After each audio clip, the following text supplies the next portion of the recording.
anak saya Aina. Aina mengalami gangguan kemurungan. Hakikatnya, kemurungan telah merampas kebahagiaan Aina.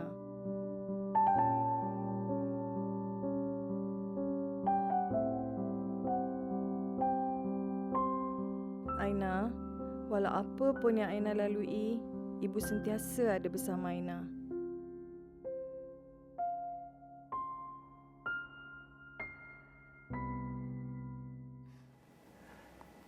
Assalamualaikum, salam hormat, anda bersama saya Haris Ashraf Hasnan, dan untuk waktu ini kita nak memberi fokus, walaupun dalam program Niaga Awal ni ianya penting juga untuk kita highlight berkenaan dengan perkara ini, iaitu berkenaan dengan kesihatan mental, di mana kesihatan mental adalah satu daripada dimensi kesihatan yang penting, seperti mana pentingnya kesihatan fizikal.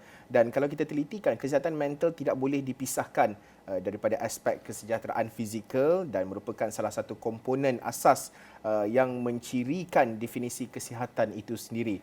Dan kesihatan fizikal dan kesihatan mental saling bergantung antara satu sama lain dan merupakan sebahagian daripada aspek penting dalam kehidupan kita. Jadi oleh itu setiap individu mempunyai kesihatan mentalnya, dan kesihatan mental secara keseluruhan untuk kehidupan yang berkualiti itu juga amat penting, terutamanya keupayaan untuk menikmati kehidupan dan juga menjalinkan hubungan serta produktif dalam pekerjaan. Jadi untuk kita mengulas dengan lebih lanjut dan juga bercerita berkenaan dengan Hari Kesihatan Mental Sedunia, bersama dengan saya pada ketika ini adalah Puan Nurul Hidayah Mat Sarik yang merupakan pegawai psikologi kaunseling dari Klinik Kesihatan Kuala Lumpur. Terima kasih Puan sudi hadir ke Sarawani. Pertamanya kalau kita lihat tema, kalau kesihatan mental milik semua, betul, hentikan stigma. Betul. Jarang sebab selalu kita dengar stigma terhadap kesihatan mental dan sebagainya. Mungkin sebagai permulaan dalam perbincangan kita ini, apa yang dimaksudkan dengan stigma kesihatan mental dan juga sempena dengan sambutan Hari Kesihatan Mental Sedunia 2023 ini? Kenapa KKM memfokuskan kempen hentikan stigma kesihatan mental pada tahun ini, Puan? Okay.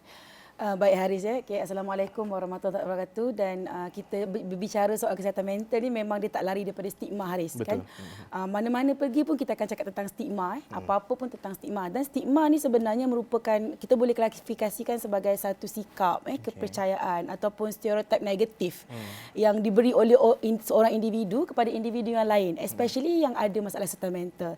Tapi akhirnya dengan stigma inilah yang menyebabkan kita punya pesakit mental ini ataupun orang yang memerlukan rawatan kesihatan mental tidak kita bawa rawatan itu ke depan. Sebabnya dia tersekat dengan stigma tadi tersebut. Jadi sebab itu Kementerian Kesihatan Malaysia tampil dengan tema yang pada kali ini ni untuk menghentikan stigma. Ini ada selaras juga dengan kita punya WFMD punya tema, iaitu mental health ni universal untuk semua. Jadi kita mengambil daripada situ bahawa hentikan stigma ini perlu kita orang kata ketengahkan. Kita perlu wawakan bahawa stigma ini yang menyebabkan ramai pesakit kesihatan mental kita yang tidak mendapat rawatan yang sebenarnya ataupun kita tidak bawa mereka. Tak diagnose pun, kadang-kadang tak tahu, tak diagnose pun. Betul Haris. Ya, jadi disebabkan stigma terhenti di situ. Sebenarnya kalau kesihatan mental ni banyak yang kita boleh bantu kan, dari segi rawatan, dari segi intervensi dan sebagainya lah. Jadi itulah yang membawa kepada Kementerian Kesihatan Malaysia ni nak membawa tentang hentikan stigma tersebut lah. Begitu. Kalau kita telitikan isu berkenaan dengan kesihatan mental ini, sudah tentu bukan sahaja seperti yang Puan sebutkan, bukan sahaja rawatan, kadang-kala diagnose pun, even kadang-kala orang tu tak tahu pun dia ada mengalami masalah sebagai contoh kemurungan ke apa. Mungkin dia nampak happy je dekat pejabat ke apa kan. Jadi macam mana kita nak cerita dari segi siapa yang sebenarnya yang memainkan peranan penting lah dalam nak menggerakkan pelaksanaan kempen ini? Okey Haris, kalau ikutkan kita cakap dari segi peranan, semua orang ada peranan dia. Yang komuniti, ahli keluarga sendiri yang terdekat kan, yang mana sedar ataupun tidak meminggirkan individu-individu yang mengalami masalah seperti ini. Maksudnya lebih cakna daripada awal, nampak ada simptom stres, ada simptom kemurungan, mereka boleh bawa kan ahli keluarga terdekat tu untuk dibawa menerima rawatan dan sebagainya. Komuniti-komuniti dan sekarang pun kalau kita tengok peranan-peranan NGO juga banyak memberikan peranan. Termasuklah badan-badan berkanun juga kerajaan, of course lah kita akan terlibat secara langsung. Dan sekarang ni apa yang lebih baik, pelantikan daripada Pusat Kemalangan Kesihatan Mental ini juga, yang mana dipengerusikan oleh kita punya YB Kementerian Kesihatan Malaysia, Dr. Zaliha Mustafa juga. Dia melibatkan seluruh pusat swasta, NGO dan juga badan-badan berkanun ini untuk turut serta dalam acara untuk mempromosikan kesihatan mental ini supaya hentikan stigma. Maksudnya kita nak bagi lebih orang cakna tentang kesihatan mental, jadi kita wujudkan tindakan ini supaya semua orang boleh berganding bahu untuk sama-sama kita membantu mereka yang memerlukan bantuan dari sudut kesihatan mental ini. Begitu. Yeah. Okay.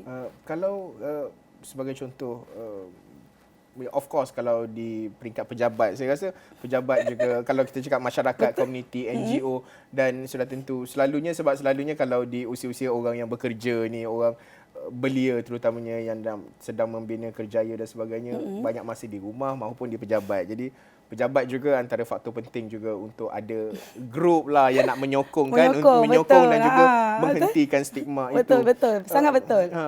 Macam mana dari segi pendekatan lah? Kerana kalau kita cakap dari segi pendekatan KKM ini penting juga pendekatan KKM dan juga individu sebenarnya untuk sama-sama dalam menjayakan kempen ini. Itu yang saya maksudkan tadilah. Kalau ikutkan dari segi inisiatif di bawah Pusat Kecemerlangan Kesihatan Mental, Kementerian Kesihatan Malaysia ni, kita ada merangka satu pelan tindakan lah bagi yang kita nak melaksanakan kempen hentikan stigma kesihatan mental inilah, di bawah sektor promosi kesihatan mental. Di mana tujuan kita akan aktifkan kumpulan teknikal kerja kesihatan mental ni, Haris, yang merupakan ahli majlis penasihat promosi kesihatan mental, kita panggil sebagai MPPKM, sebagai tenaga penggerak kepada individu-individu yang berkenaan, yang mana kempen ini juga memerlukan kerjasama daripada pihak swasta. Contohnya perlu juga kerjasama yang kita jemput daripada diwakili oleh semua kementerian, pelbagai kementerian maksudnya, dan juga oleh badan-badan bukan kerajaan, dan pelaksanaan pelan tindakan promosi kesihatan ni dia fokus kepada kalau kita tengoklah kepada komponen psikopendidikan. Maksudnya melalui macam mana cara kita bagi psikopendidikan, kita bagi pameran advokasi contohnya. Kita orang kata beri cilik akal kepada ketua komuniti, ketua pejabat contohnya yang macam Haris tanya tadilah, isu-isu kat pejabat. Jadi kita akan mampu untuk membantu perkasakan kita punya orang kata tahap kesihatan mental dengan kerjasama rakan strategi yang kita ada lah, untuk sama-sama kita membantu tim kita yang kita panggil sebagai Mental Health Psychosocial Support Services, MHPSS, yang kita wujudkan di KKM. Kita juga kalau Haris nak tahu, kalau di tempat kerja ni kita ada ahli akrab. Ahli akrab ni memang kita wujudkan untuk membantu sesama rakan sekerja yang mana kita nampak macam ada simptom-simptom yang ada anxiety ke stres ke depression ke begitu.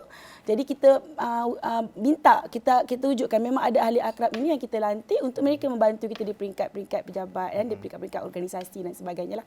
Begitu Haris. Dan sebab itu kami di Niaga Awal ni juga highlight berkenaan dengan isu ini. Kita faham realiti, terutama mungkin anda penonton yang merupakan mungkin peniaga dan sebagainya, mungkin rasa stres dari segi perniagaan, tak laris dan sebagainya, mengalami isu kemurungan, dapatkan bantuan dan inilah masanya untuk kita sama-sama menghentikan stigma. Jangan kita nampak mungkin sebagai majikan, nampak pekerja murung dan sebagainya.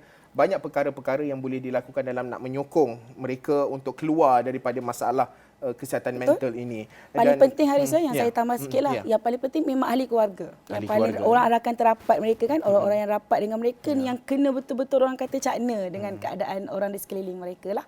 Betul.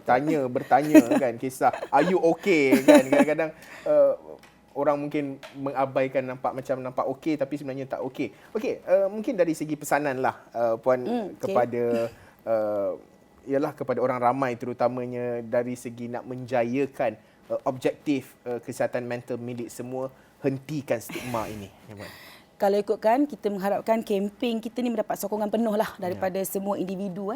Contohnya daripada ketua keluarga sendiri, daripada ketua komuniti, masyarakat, sebab dia melibatkan orang kata kesihatan mental sejagat, hak asasi sejagat. Jadi kita libatkan kalau boleh seluruh ahli-ahli yang berkenaan dan juga individu-individu yang perlu tahu, contohnya rakyat Malaysia secara keseluruhannya tentang kempen ini, dan joinlah dengan pelbagai aktiviti yang pastinya kami akan laksanakan.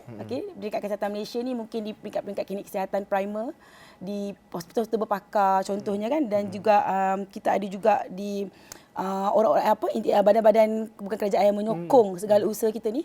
Dan untuk makluman, kita sebenarnya dah ada lebih daripada 1,000 klinik kesihatan yang kita ada dekat dalam Malaysia, dan juga lebih daripada 60, kita ada 66 hospital berpakar yang disokong oleh ahli-ahli MHPSS yang saya sebutkan tadi, serta ada juga disokong oleh lebih kurang dalam 52 NGO kesihatan mental. Jadi actually sebenarnya kita dah ada sokong-sokong ini untuk kita realisasikan program dan kempen ini untuk kita war-warkan kepada semua, supaya semua bersama-sama dengan kita untuk kempen kesihatan mental milik semua. Hentikan stigma.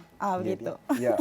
Semangat bila saya dengar Hidayah bersemangat, menjadi saya pun semangat juga untuk pastinya menggalakkan mereka di luar sana untuk sama-sama menjayakan kempen ini, kerana stigma ini hanya disebabkan oleh stigma, ianya mungkin akan menyebabkan impak yang lebih serius kepada seseorang individu itu. Jadi inilah masa untuk kita hentikan stigma dan juga move forward menuju ke hadapan, membantu individu-individu yang mungkin kita lihat memerlukan bantuan dari segi terutama dari segi sokongan melibatkan kesihatan mental mereka.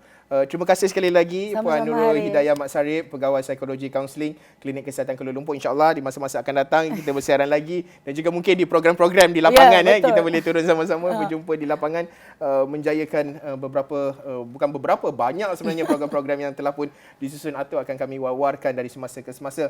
Terima kasih sekali lagi Hidayah, dan insyaAllah kita akan terus bersiaran membawakan perkembangan terkini dari semasa ke semasa. Sekian sahaja laporan untuk waktu ini. Saya Haris Ashraf Hasnan. Assalamualaikum, salam hormat.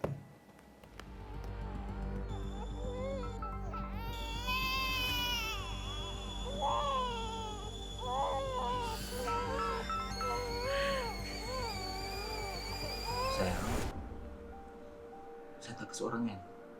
Kita hadap bersama-sama ya. Jangan pandang ringan pada kemurungan postpartum. Bantu mereka dapatkan rawatan.